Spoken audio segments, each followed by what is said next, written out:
Oblique projectile motion అంటే ఒక ఆబ్జెక్ట్ని ఒక సర్టెన్ యాంగిల్ విత్ హారిజాంటల్ కానీ ప్రొజెక్ట్ చేసాము అనుకోండి, దాన్ని మనం ఆబ్లిక్ ప్రొజెక్టైల్ మోషన్ అంటాం. అంటే ఇట్లా గన్ తోటి షూట్ చేసినా సరే స్ట్రైట్గా ఏం పోదు, అది ఇలా వెళ్ళి ఖచ్చితంగా మళ్ళీ కింద పడుతుంది. అంటే ఆ ప్రొజెక్టైల్ మోషన్ని మనము ఆబ్లిక్ ప్రొజెక్టైల్ మోషన్ అని చెప్పుకుంటున్నాము. Now we're going to prove that the path of that oblique projectile motion is a parabola. Okay, let us see. Now we shall consider an object is thrown by making some angle theta with the horizontal. Sorry, this is the horizontal, this is vertical. ఒక ఆబ్జెక్ట్ని మనం ఇలా project చేసాము by making certain angle theta with the horizontal. అంటే దాని motion ఎలా వెళ్తుంది, I mean అది ఇలా స్టార్ట్ అయ్యి ఇలా వెళ్ళి ఇలా పడుతుంది, రైట్? ఆ పాత్ని మనము ప్రూవ్ చేయాలి. ఏమని? ప్రొజెక్టైల్ మోషన్ అని ప్రూవ్ చేయాలి. ప్రొజెక్టైల్ మోషన్ అని ప్రూవ్ చేయాలి అంటే జనరల్గా చూడండి, మన గ్రాఫ్స్లో one is proportional to the other, then that graph is a straight line. If one is proportional to square of the other, then that graph is a parabola. ఓకేనా?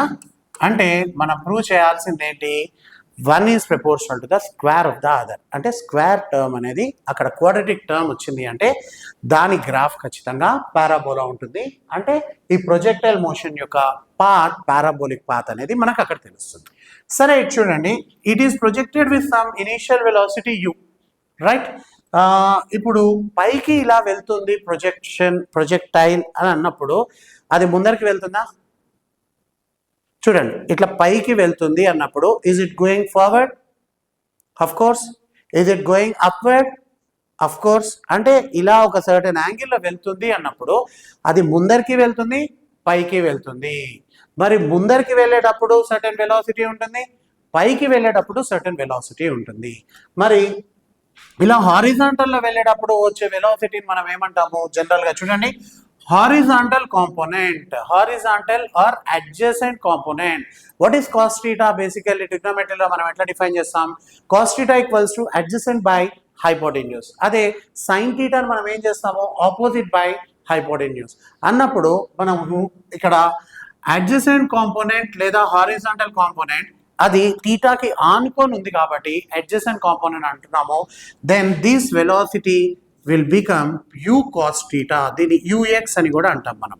Okay, and అదే విధంగా పైకి వచ్చినప్పుడు this is the opposite component in the same direction. అంటే పైకి ఉండే వెలాసిటీని మనం ఏమంటాము? u sin theta, మనం uy అని కూడా అంటాం. అంటే ఫైనల్గా మనకు తెలిసింది ఏంటి? There is the resolution of this velocity vectors. That means along x-axis you have ux, that is u cos theta. Along y-axis you have uy, u sin theta. అంటే ఒకటేసారి ఇది ఒక యాంగిల్లో వెళ్తుంది కాబట్టి వెలాసిటీ అనేది టూ కాంపోనెంట్స్ కింద divide అయింది, ux along x-axis and uy along y-axis. అయితే ఇప్పుడు చాలా చాలా ఇంపార్టెంట్ విషయం ఏంటి అంటే ఈ ప్రొజెక్టైల్ పైకి వెళ్ళే కొద్దీ దాని వెలాసిటీ ఏమైతే ఉంటుంది? తగ్గుతూ తగ్గుతూ తగ్గుతూ ఆ పర్టికులర్ హైట్లో జీరో అయ్యి కిందకి వస్తూ ఉంటుంది. ఏ వెలాసిటీ తగ్గుతుంది? చూడండి, projectile velocity uy when it is going up, it decreases, it becomes zero at the maximum height. ఇక్కడ ఏదైతే maximum height h ఉంటుందో, then vertical component of velocity we shall say it as vy. Okay, final vertical component of velocity becomes 0. We shall say it as vy. Okay,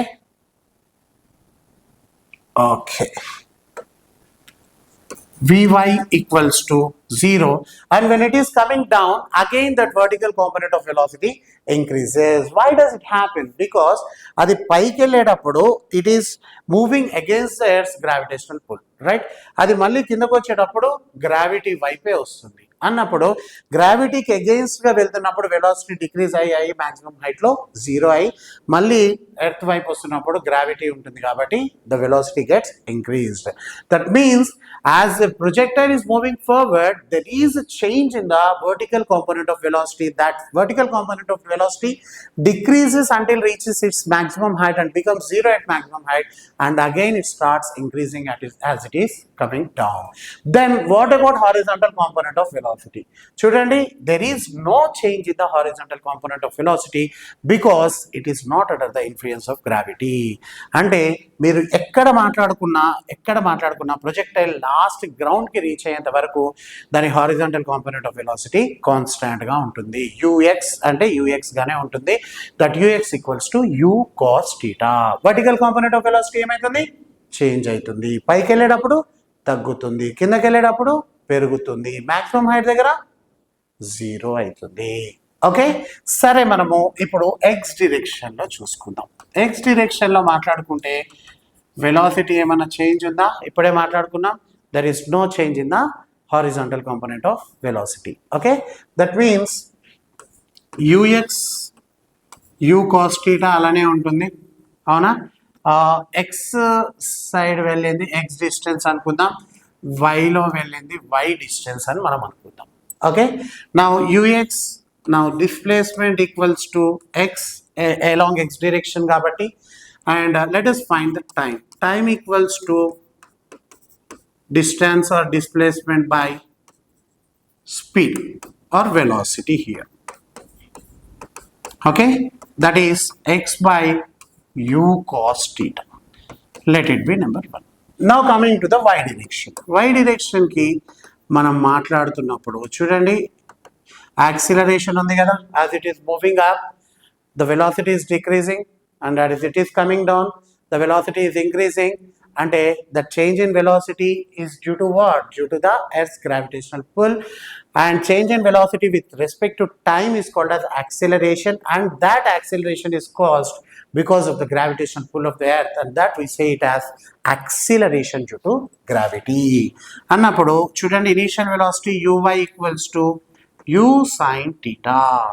Next, displacement s equals to y అనుకుందాం, fxx y అని అనుకుందాం. Next acceleration ay equals to ఎంత? పైకి వెళ్తుంది కాబట్టి -g, time t అనుకుందాం. What is the equation of motion we can use here? We can use s equals to ut plus half at square. Second equation of motion use చేద్దాం. That is s equals to ut plus half at square. S and t y అని అనుకున్నాం.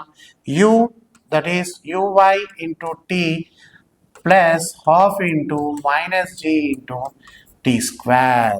Now y equals to uy ఏంటి మనకి? u sin theta. Now time ని first దాని నుంచి రాసుకోవచ్చు. ఎందుకు సార్ ఎక్స్ డిరెక్షన్ నుంచి నువ్వు టైం ఎట్లా రాస్తావు అంటే, ఎక్స్ డిరెక్షన్లో అది ఎంత టైంలో వెళ్ళిందో వైలో కూడా అలానే వెళ్ళి, అంటే అదేం రెండుగా స్ప్లిట్ కావట్లేదు, ఆ సేమ్ వెళ్ళి ఎంత టైంలో అయితే ఎక్స్ డిరెక్షన్లో ట్రావెల్ చేస్తుందో అంతే టైంలో వై డిరెక్షన్లో కూడా పైకి వెళ్ళి కిందకు వస్తుంది. That is the concept over here. అంటే let us substitute the time from the first equation, that is x by u cos theta minus half into g into t square x square by u square cos square theta. Right? U gets cancelled. Now y equals to sin theta by cos theta tan theta into x minus, చూడండి దీన్ని నీట్గా పక్కకు రాసుకుంటే, g by 2u square cos square theta into x square. Now ఇప్పుడు చూడండి, tan theta నేను certain a అని అనుకుందాం మనము, g by 2u square cos square theta అని మనము సమ్ b అని అనుకుందాము. Right, then we can write y equals to ax minus bx square. Quadratic form లో వచ్చింది కదా, ఎక్స్ స్క్వేర్ టర్మ్ అనేది వచ్చింది కదా, మనం ఫస్ట్ చెప్పుకున్నాం ఏమంటారు, లీనియర్ అంటే పవర్ 1 ఉంటే the graph is a straight line, power 2 quadratic ఫామ్కి వచ్చిందంటే that graph is a parabola. Hence path of a projectile is a parabola. ఐపీఈకి 4 మార్క్స్, వెరీ వెరీ ఇంపార్టెంట్. ఇదే కాన్సెప్ట్ మనం జేఈ మెయిన్స్లో చాలా చోట్ల మనం అప్లై చేస్తాం. Okay, until then take care, bye.